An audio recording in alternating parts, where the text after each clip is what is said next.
Alors, dernière petite vidéo pour expliquer comment résoudre une inéquation à l'aide d'un tableau de signes. Donc là, je reprends l'exemple de la fonction du grand 2 petit 2. Donc imaginons qu'on a déjà fait le tableau de signes et qu'on nous pose la question après résoudre l'inéquation f de x positif ou nul. Donc dans ces cas-là, on va voir le tableau de signes, on le regarde et on observe uniquement la ligne concernant donc la fonction f. Là, tout ça, on peut l'oublier. Et donc je cherche sur la ligne de f les endroits où f est positive. Donc j'ai un plus ici.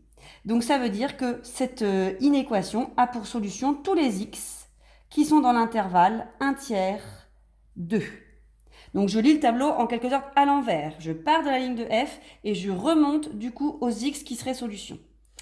Deuxième inéquation. Imaginons qu'on doit résoudre l'inéquation f de x strictement plus petit que 0. Donc je vais toujours dans le tableau de signes, je cherche cette fois-ci les moins. Donc là, si je prends un stylo jaune, ici vous avez un premier moins et un deuxième moins. Donc ça veut dire que pour les x de moins l'infini 1 tiers et 2 plus l'infini, j'aurai bien f de x négatif. Alors là, il y a une nuance au niveau du symbole. Regardez, ici j'ai mis strictement négatif, alors que là-haut j'avais mis plus grand ou égal à 0.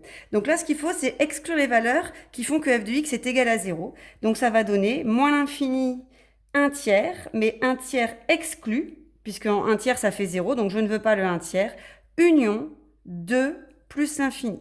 Donc pour ce qui est des crochets, les crochets infinis sont bien toujours ouverts. Et là, ici, pour savoir si je ferme l'intervalle ou si je l'ouvre, ça dépend en fait du symbole qui est posé ici dans l'inéquation de départ.